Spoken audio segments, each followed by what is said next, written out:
Assalamualaikum warahmatullahi wabarakatuh. Perkenalkan, saya Dimas Pujansia, mahasiswa kedokteran Universitas Muhammadiyah Sumatera Utara. Izinkan saya untuk mempresentasikan materi saya mengenai gangguan bipolar. Di sini meliputi antara lain definisi, epidemiologi, etiologi, standar dan gejala, kriteria diagnosis berdasarkan PPDGJ 3 dan juga DSM-4, lalu tata laksana dan juga prognosis. Kita mulai dari definisi, saya ambil dari DSM-4. Jadi gangguan bipolar ini merupakan gangguan mood yang terdiri paling sedikit satu episode manik, hipomanik, ataupun campuran, yang biasanya disertai dengan adanya riwayat episode depresi mayor. Jadi secara sederhana, kapan dikatakan bipolar itu ketika ia sebelumnya pernah mengalami gejala manik yang nanti akan saya akan jelaskan di bawah, dan juga mengalami episode depresi sekarang, yaitu memenuhi kriteria depresi, beberapa gejala depresi selama 2 minggu, begitu ya. Lalu untuk epidemiologinya, untuk penelitian baru-baru ini mengatakan bahwasannya untuk gangguan bipolar ini paling sering terjadi pada negara industri. Contohnya kayak Amerika, mungkin Indonesia sekarang, di mana ini kurang lebih prevalensinya sekitar 0,5 sampai 1,5%. Ini merupakan angka yang cukup tinggi untuk kasus penyakit jiwa ya. Lalu berdasarkan studi dari Epidemiological Catchment Area atau ECA, prevalensi 1 bulan untuk gangguan bipolar ini kurang lebih sekitar 0,4%. Nah, untuk gangguan bipolar ini paling sering terjadi pada daerah perkotaan, bukan pedesaan. Mengapa? Karena salah satu faktor penyebabnya atau etiologinya, penyebabnya itu yang paling sering salah satunya adalah karena peristiwa kehidupan ataupun stresor psikososial ataupun tekanan hidup, begitu ya. Karena tadi ingat bahwasannya ada masalah depresi di sana, begitu. Lalu kita bahas mengenai etiologinya. Di sini saya bagi atas dua, yakni peristiwa kehidupan ataupun stresor psikososial, dan yang kedua teori biologi. Jadi untuk peristiwa kehidupan ataupun stresor psikososial ini lebih berkaitan dengan adanya mungkin semacam tekanan hidup yang menyebabkan gangguan depresi awalnya, lalu lama-kelamaan menyebabkan gangguan bipolar, begitu. Dan untuk teori biologi ini lebih ke masalah intrinsik, yakni masalah dalam tubuh dia, begitu ya. Di sini ada dua, ada neurotransmitter dan juga faktor neuroendokrin.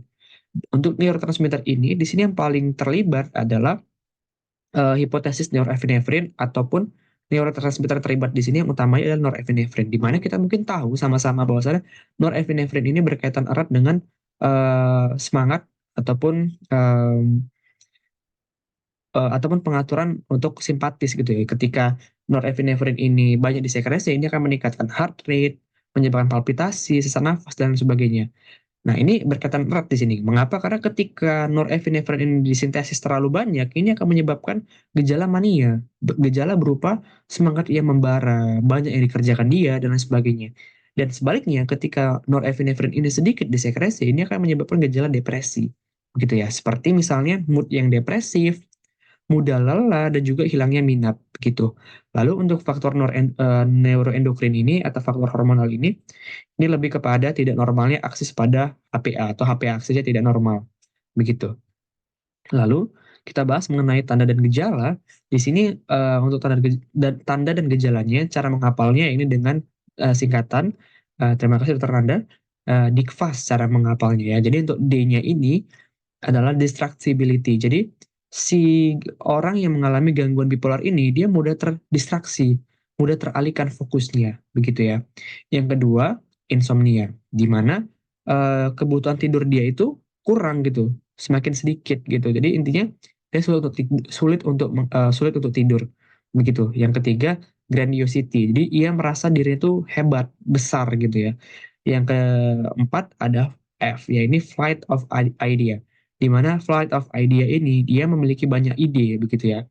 Untuk yang A, activities, dia melakukan terlalu banyak aktivitas gitu ya. Tapi ya aktivitas itu nggak bermakna gitu, setengah-setengah yang melakukannya. Yang S adalah speech, di mana ia terlalu banyak ngomong misalnya, salah satu contohnya. Dan T itu thoughtlessness, di mana untuk ini ia melakukan tindakan ataupun melakukan ucapannya, dia tidak memikirkan efeknya kepada orang lain gitu. Misalnya dia berkata seenaknya tanpa memikirkan perasaan orang lain, atau melakukan misalnya buang sampah sembarangan tanpa memikirkan orang lain begitu. Lalu kita akan bahas mengenai kriteria diagnosisnya. Di sini saya bahas terlebih dahulu berdasarkan kriteria dari DSM-4, di mana DSM-4 ini mengklasifikasikannya menjadi tiga, yakni gangguan bipolar satu, gangguan bipolar 2, dan gangguan siklotimik. Nanti saya akan bahas juga, gitu ya. Untuk gangguan bipolar satu ini ditandai dengan adanya satu episode manik atau campuran yang biasa disertai dengan adanya episode-episode depresi mayor. Jadi, ia mengalami episode manik awalnya, lalu ia sekarang mengalami episode depresi sekarang. Begitu ya. Dan untuk yang gangguan bipolar 2 ini kebalikannya. Ia awalnya diawali dengan adanya episode depresi mayor, lalu sekarang mengalami satu episode hipomanik. Begitu. Dan untuk gangguan siklotimik, dia paling sedikit ditandai dengan adanya 2 tahun gejala yang dia rasakan berupa gejala manik yang tidak manik gitu ya. Artinya gejala manik yang tidak memenuhi kriteria manik dan juga gejala depresi yang tidak memenuhi kriteria untuk depresi. Begitu ya. Jadi ini dialami ia selama 2 tahun. Begitu. Lalu untuk kriteria diagnosis untuk PPDGJ3, ini ada 4 klasifikasinya. Yang pertama ini mohon maaf ada 5. Yang pertama adalah gangguan afektif bipolar, episode kini hipomanik. Oke, dan sisanya nanti itu antara kini manik ataupun kini depresif. Begitu, nanti cara menghafalnya gitu. Nah, untuk gangguan afektif bipolar ini, yang kedua, gangguan afektif bipolar, episode kini manik tanpa gejala psikotik, lalu sama juga, ya ini dengan gejala psikotik gitu ya. Jadi gangguan yang ketiga, atau klasifikasi ketiga, menurut PPDGJ3, yakni gangguan afektif bipolar, episode kini manik dengan gejala psikotik. Lalu selanjutnya, episode kini depresif tanpa gejala psikotik, dan selanjutnya, kini depresif dengan gejala psikotik seperti itu. Selanjutnya untuk tata laksana yang diberikan di sini adalah diberikannya mood stabilizer. Di sini ada 2 pilihannya. Ada sodium divalproat diberikan 250 mg 3 kali 1, lalu diberikan litium 300 mg 1 kali 1. Lalu kita bahas prognosisnya. Jadi prognosisnya ini bergantung pada frekuensi dan juga lama episode gangguan bipolar ini. Jadi semakin lama gangguan bipolar ini dirasakan, frekuensinya semakin sering, durasinya semakin lama, ini akan memperburuk prognosisnya. Begitu. Dan juga respon terhadap terapi. Ketika terapi yang diberikan juga tidak memberikan improvement yang signifikan, ini juga menandakan prognosisnya yang akan buruk. Seperti itu. Lalu sekian presentasi dari saya. Mohon maaf jika terdapat kekurangan, dokter. Eh, Billahi taufiq wal hidayah. Assalamualaikum warahmatullahi wabarakatuh. Berikut saya sertakan referensi untuk membuat mind map ini.